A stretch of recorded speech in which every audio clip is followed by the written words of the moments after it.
Brothers and sisters, I'm Jesse with Living Tree Community, and we're here on a very, very special farm, Full Belly Farm, here in Northern California, an hour and a half from Berkeley. And Full Belly Farm is an outstanding example of how in a biodynamic or biointensive, regenerative way, a tremendous amount of fruits and vegetables and meat and eggs can be produced on a relatively small amount of land. It's an example to all of us. And I'm here with Judith Redmond, who is one of the directors of the farm, in my understanding. And we'd like to know about your wonderful enterprise. We'd like to know how it all got started. Full Belly Farm, that's the name of our farm. We've been here since 1985. Mm-hmm. We've been certified organic that entire time, which means that the soil here has been managed with compost and cover crops and very careful microbial encouragements. And we, yes, as you just said, we grow fruits, vegetables, herbs, flowers. I think you forgot the flowers. Also eggs and meat, and very diverse and all year round. We're harvesting 12 months out of the year. And all of this at approximately how many acres? We have 450 acres, and actually that always, when I say the acreage, it always reminds me to mention that we also grow a lot of grains. How wonderful. Yeah, that we grind into flour. So we sell whole wheat flours that are, older heirloom varieties, not necessarily the most... How beautiful, so much needed in this world, so much needed indeed. And my question is, how did it all get started? What was the initial spark that made it all come together? Well, I think it's great for people to remember that 30 years ago there wasn't really much of an organic market. Most people hadn't heard about the idea of organic agriculture. They didn't buy organic fruits and vegetables because they didn't really have access to them. And it was a very small group of idealists that began to talk about farms that didn't use chemical pesticides and fertilizers, and that had connections to their communities, and that were managed the way that we now understand to be organic. So there was just a group of us that had been experimenting with farming here on rented land and wanted to buy it, and we're lucky enough to be able to get access to buying this piece of the first 100 acres that we bought together. And now it has grown to 450 acres or more. That's what it is. How exciting. I'm so glad to hear this. So who were the initial people? I imagine it was individuals and families who first got together? Two of the original owners, Drew and Paul, and they have 4 kids. And so those kids grew up here on the farm and lived here their whole life. There's also, I was one of the founding owners of this property and this farm. And then there's another man named Andrew who came just a little bit later and has been farming here and is one of the owners of the farm. So there's a group of us that work together where we were a partnership. Now we're actually a corporation. Because we brought 2 young people into the business. And the corporate structure facilitates bringing people in. People in. But we make our decisions together collaboratively and talk about all the sort of important business decisions that you need to talk about on a farm, and think about how to best keep this farm as sustainable in the way that we understand that as possible. How wonderful. And just to sort of go over in broad outline, the basic crops that you produce, starting with autumn crops. We could start with autumn. You produce potatoes. You mentioned potatoes. You also do some magnificent pomegranates, which I enjoy so much. You do a wonderful Chinese date apple. Yeah, those are great crops that you also remember. do Some of the others too. Oh, and of course walnuts. Yeah, that's another good fall crop, and all of our hard squash. Oh, the comes squash, on in the of course. fall. Those are Of great course. ones, and in some ways, you've mentioned some great crops. I mean, like the grapes. Oh, the grapes are so another magnificent. one. The Yeah. best. But there's also some crops that are kind of just cold weather crops, spring and fall. The cooler climate crops are things like lettuce and beets and turnips and broccoli and greens like and kale of course, and chard. and I just want to say that the kale from Full Belly Farm, which I buy every week at the farmers market, is just magnificent. It sustains us all. Yeah. So and then in the summer, it's a whole different lineup. There's a whole parade of summer crops that come along, and that's when it's hot. You get things like the tomatoes and melons and eggplant and cucumbers, basil, all of the summer crops. Oh, that's so magnificent. And of course, sweet corn too. We have some sweet corn. Which is so great, which somehow disappears at the farmer's market. You know, I usually show up late around 4 o'clock, and for the last two, it hasn't. It's just every last one has just disappeared. Yeah. I wonder why. Yeah. And of course, the melons that Full Belly Farm produces, the watermelons and the cantaloupe and the specialty melons are just so exquisite and so very, very special indeed. So very, very special. You also produce flowers too. A lot of flowers. They're one of our very important crops. They're a lot of fun to grow and to package up and make bouquets. Really, really fun. And the nice thing about the flowers is that they allow us, if we can pick and dry enough of them in the whole winter season when there's less work for our employees, we can keep them busy and keep revenue coming in. Oh, how wonderful. By making dried flower bouquets and these beautiful wreaths. Yeah, so that's a crop that we like especially for that reason, because we can keep busy in the wintertime with the dried flowers. Special. Yeah. How very, very special indeed. And I'd like to point out that the walnuts that we use in our walnut butter and our walnut oil happen to be produced right here on Full Belly Farm. And if I may say so, the walnut butter is very, very special indeed. So that is wonderful, Judith. So for how many years has the farm been in existence? Well, since 1985, so it's one of the older organic farms. 30 years old, more than 30 years old in the state. 30 years, how wonderful! And you have seen so many changes in the organic structure. And I imagine that you are one of the founding members of CCOF. Or I imagine. Full Belly Farm was one of the first farms to become certified here in Yolo County. How exciting! How very, very exciting! I'm very, very glad to hear that. And one of the things that we wanted to, we have so many questions we want to ask you, and the first question is of course the pressures, because we've been reading in the papers of late of the very real pressures that small family farmers are experiencing right now, because the organic industry has been growing for the last couple of years at over 10%, and it has reached a stage of around, the revenues are around somewhere in the order of $50 billion in organic industry. So a lot of big-time, large players and some heavy hitters have moved into the industry too, and this is changing its very nature. So what are the challenges that you are facing? Well, at this time of year, when we have so much labor need on the farm, one of the biggest challenges is that we can't find enough people to work here.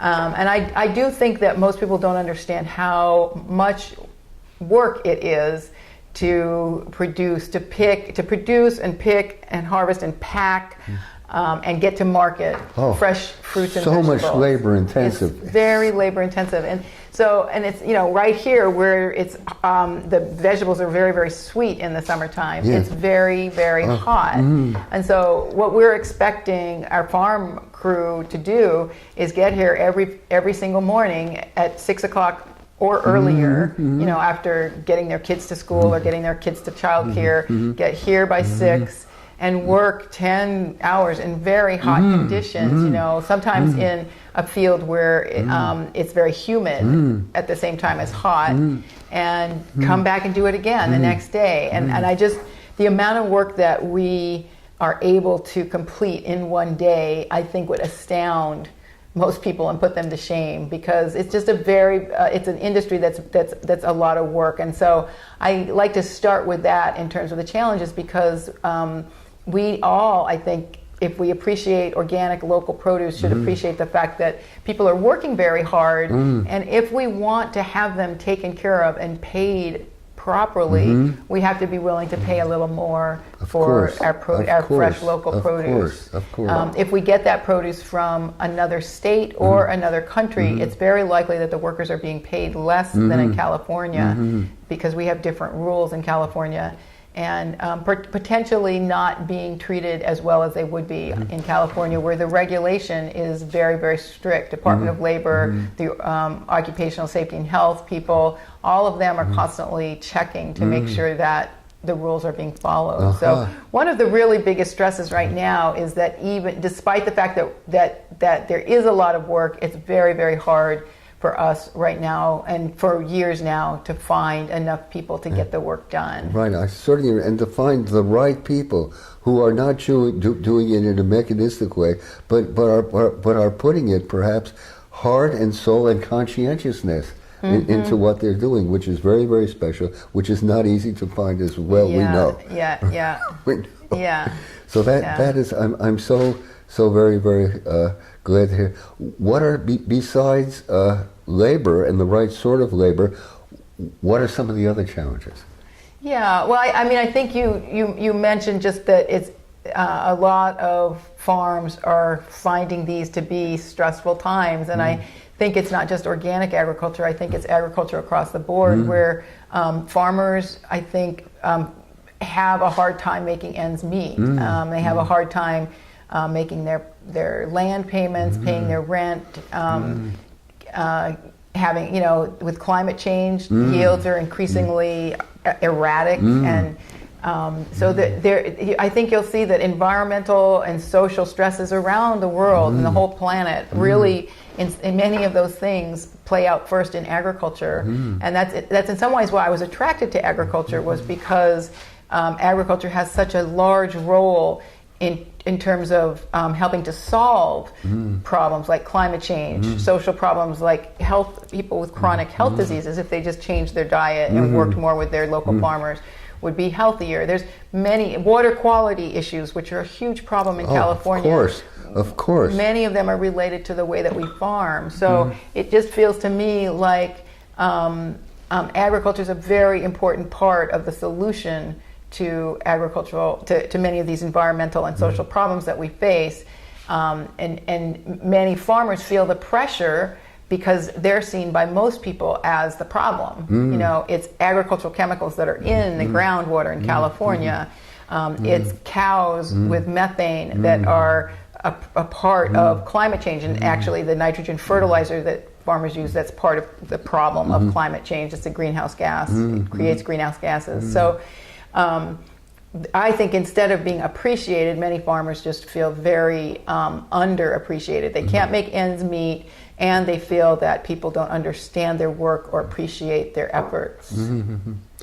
That is so very, very sad, so very tragic indeed, because California's farmers, especially California organic farmers, have contributed so much to regenerative agriculture and to getting back on the track, because let's agree that industrial agriculture and farming and factory farming has gone way, way off the right path, and has gone into a very, very special place. One reads every day about the latest thing which they think is going to solve all their problems. They're talking about digital agriculture.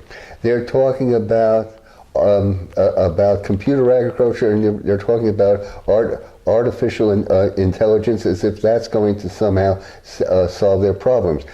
About having sensors, electronic sensors in all their fields, and watching their fields instead of going out with the crops and animals and trees, just watching things. You're just seated behind screens.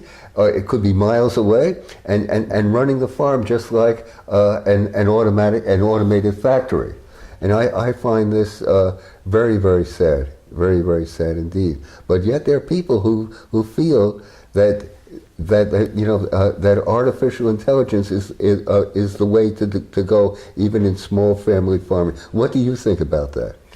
Well, I think that it is true, most likely, and it's already happening, that robots are going to replace many jobs. Really? I don't think there's really much of a question about that. Whether it's a good thing or a bad thing is uncertain. We don't, it depends how society deals with it, and how we take care of the people that have been displaced. But in agriculture, I want to just point out that the people that own Full Belly Farm live right here.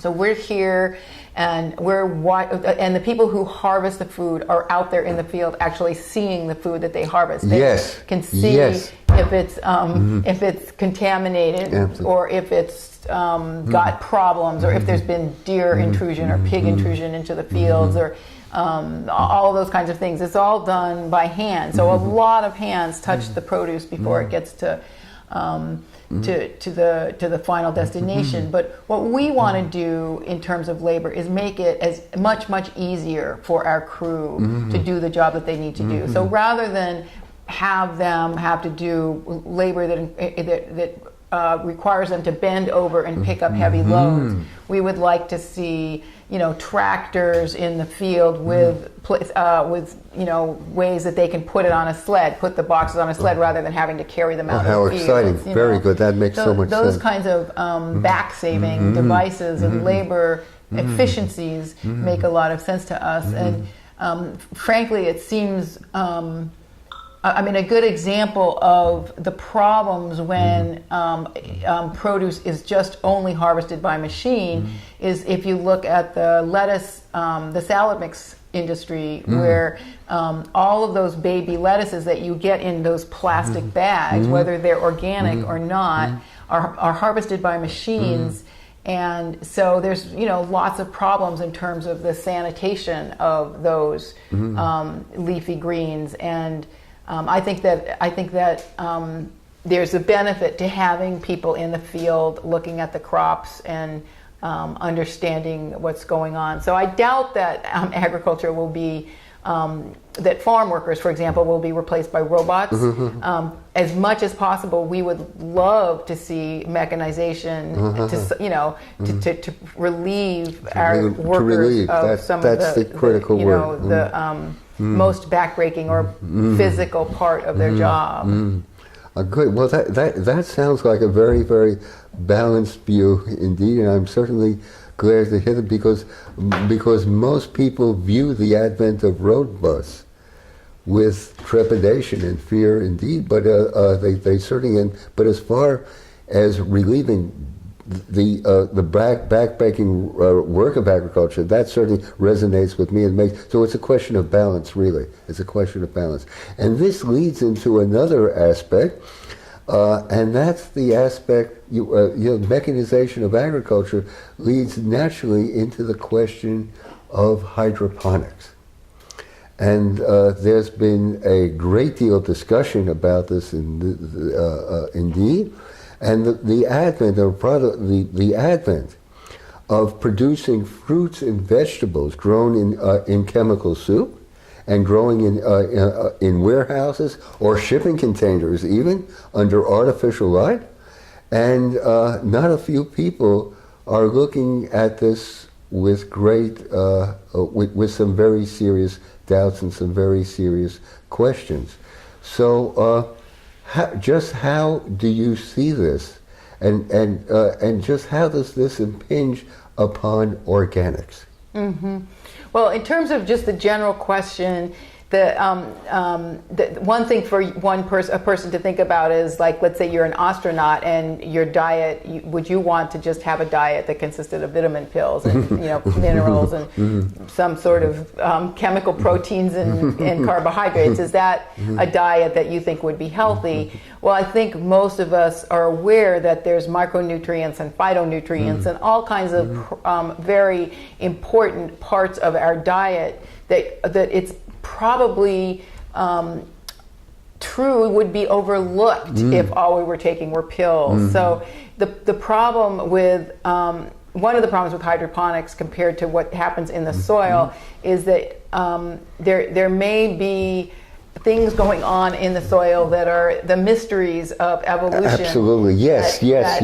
We don't really understand and may never understand. I'll just give you an example. In our soil at Full Belly Farm, we think about feeding the soil rather than feeding the plants. So we don't think about just in terms of three major nutrients that are usually considered in agriculture: nitrogen, phosphorus, and potassium. We think about nutrient cycles that exist in the soil, and those cycles are all mediated by microorganisms, and so we need to have a healthy microbial community to keep those cycles going. And we've been working on that for many years by putting carbon sources, like by putting organic material into the soil. So we've had researchers come to our farm because they want to understand a lot of the mysteries of organic soil and how it can feed, so effectively feed our tomato plants, for example. The research was done in tomato plants, and they found out, for example, things like tomato plant roots give off enzymes that trigger microbial activity in the nitrogen cycle. So when the plant is in need of nitrogen, it actually puts out an enzyme in our soil that tells the microbe to start releasing nitrogen. And in others, and what they said about our soils, because we don't have a lot of nitrogen in our water, we don't treat our soils with water soluble nitrogen. We give our soils organic matter. It's not water soluble. It's not readily available. It has to be made readily available by the microbes. And most soils don't have close ties between the roots and those microbial cycles, but our soil does. It has a close cycle between the roots and the microbial cycles, and that's because it's built up. Those things have built up over years. So that's an example of how a healthy ecosystem is doing things. There's all kinds of other microbial activity in there that hasn't been yet studied and isn't completely understood. Exactly. That will be lost if you're eating a lettuce leaf that was grown in water with chemicals in it. And the way that it will impact people is that they will then be eating plants that are thus depleted, that aren't fully that aren't fully developed because they have been grown without the benefit of the soil. The soil is very, very important in our evolution, and for us to forget that is not a good idea. I think people should be told when they're eating products that are grown hydroponically, whether they're organic or not.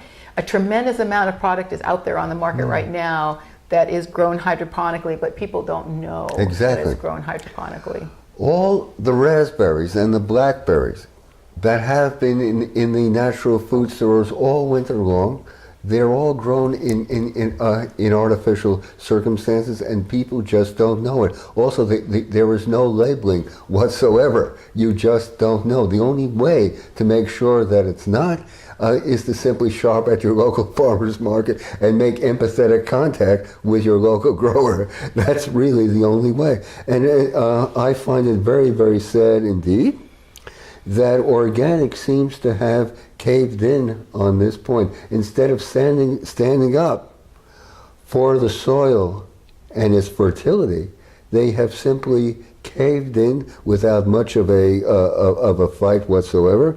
And I find this very, very tragic indeed. And I was wondering if there might be some way to possibly rectify it, or at least stand up and be counted in this regard. Well, I think there's a lot of organic farmers who really want to grow food in the soil and feel that hydroponics should not be certified organic. It's really, I mean, the organic program is structured with a group of stakeholders called the National Organic Standards Board that represent farmers, retailers, distributors, and even the public, environmentalists and the public. And that group for that group never actually came out and said, yes, hydroponics should be labeled as organic. It's really, it is a very controversial question, and mostly because of some of the larger growers that are hydroponic have sort of become certified a little bit through the back door, it turns out.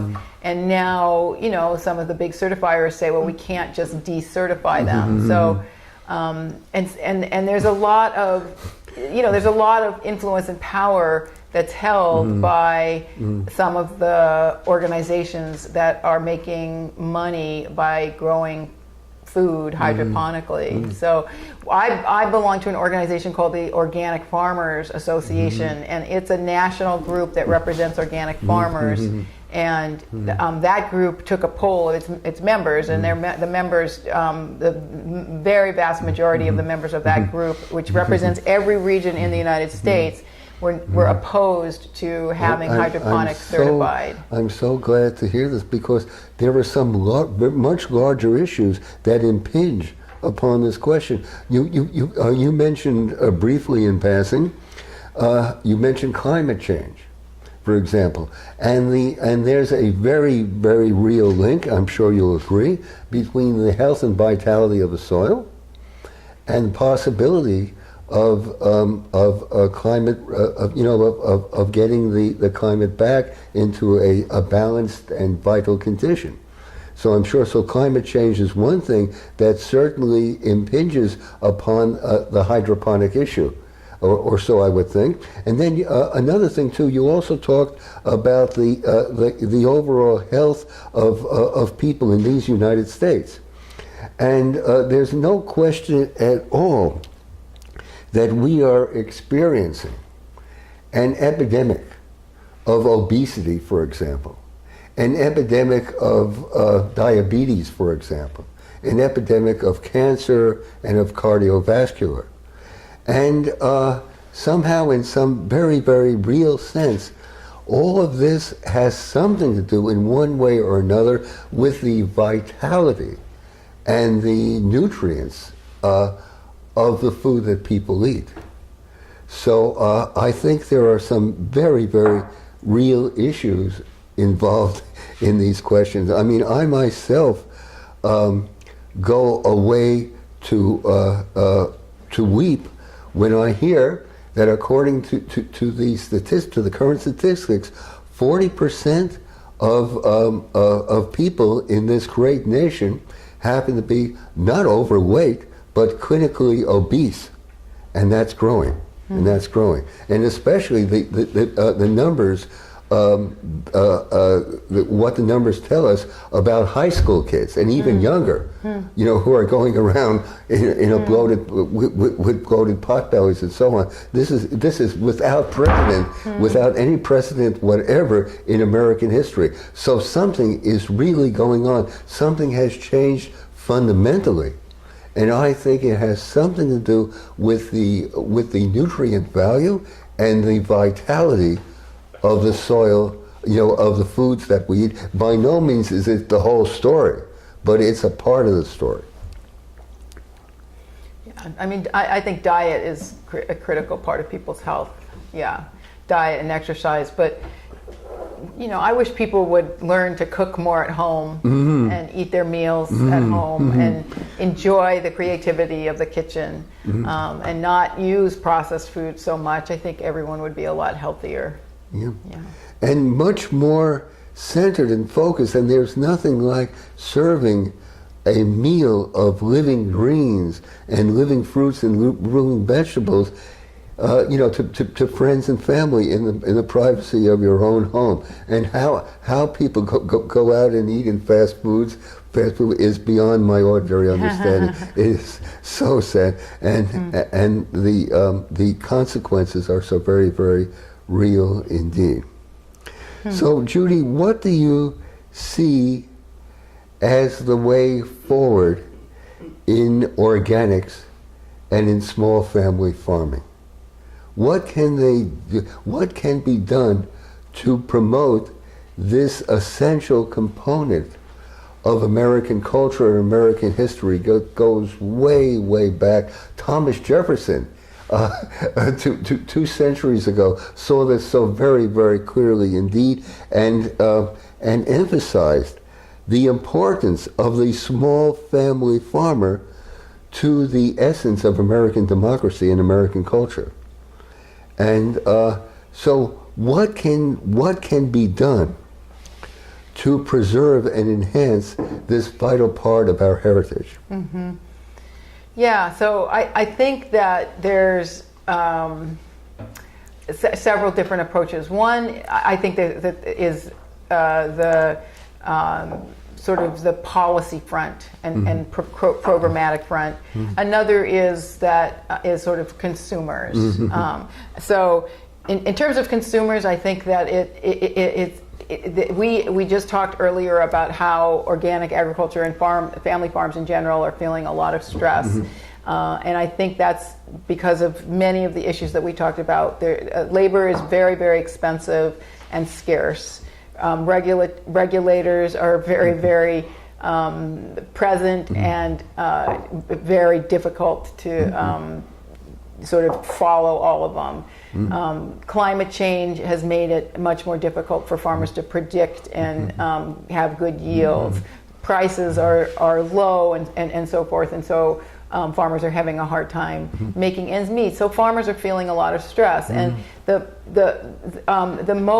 one of the outcomes of all of that over time is going to be that the competition for water and land is going to become too great for farmers in California, and agriculture is slowly going to move out of California if we don't do something to stop it. And local agriculture is available. We can have access to it pretty much all over this wonderful state. And so if more people were aware and concerned about supporting their local farmers, they would be able to help. They would be able to help by buying from them, going to the farmers market, joining community-supported agriculture programs, going to those farms and doing U-Picks, just being there for the local farmers and trying to understand the issues that they're facing. I think consumers can have a huge impact because California is really growing mostly fresh fruits and vegetables, and those are the part of the diet that we're talking about.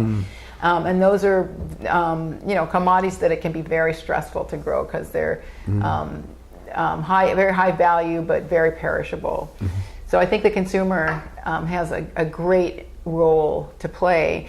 But I also think that there's a whole suite of nonprofit organizations in California that have made a big difference and that continue to fight for programs and policies and regulations that are positive for family farmers. And what they're up against should be really clear. They're up against hugely well-funded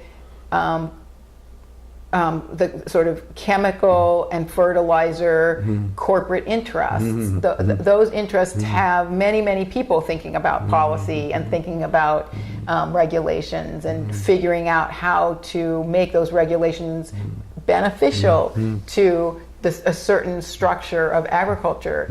And if we don't have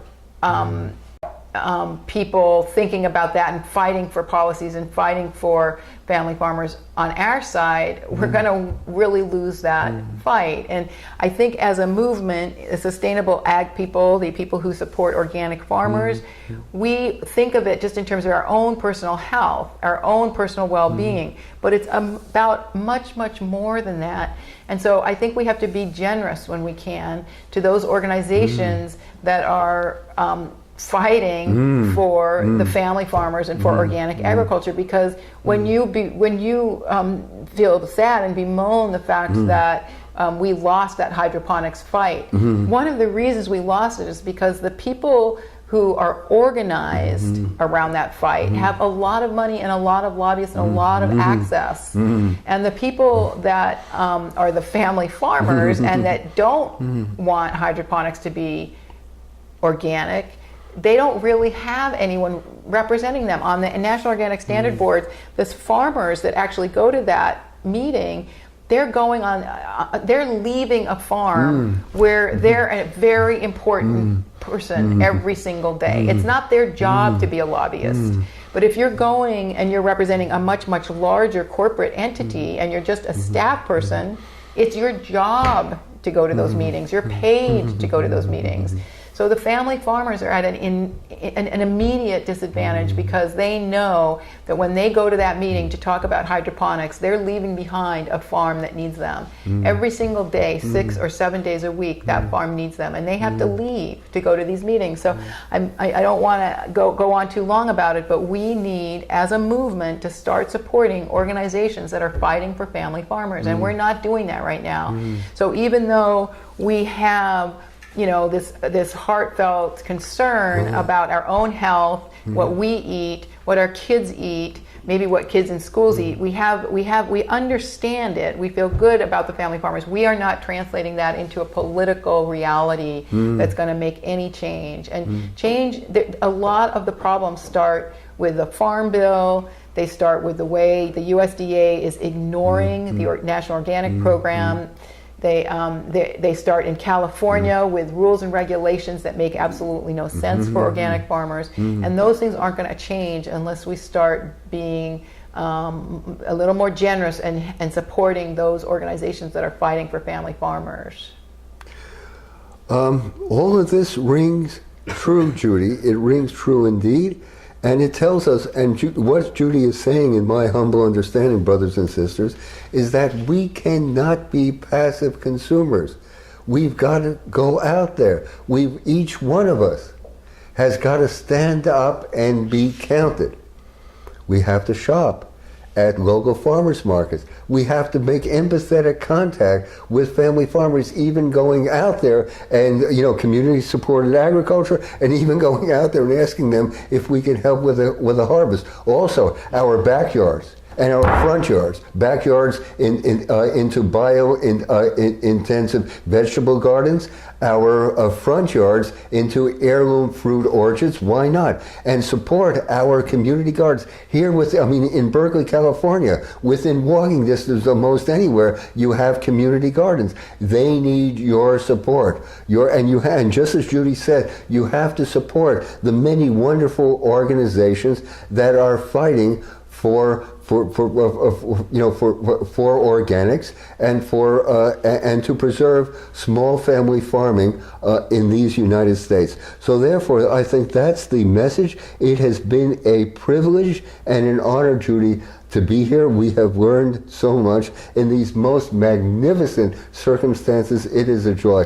Thank you so very much indeed, and thank you for what you are doing for California and for American agriculture. A privilege and an honor to be here. Thank you. Thank you so much. Thank you for the interview. Thank you. Let's go forward.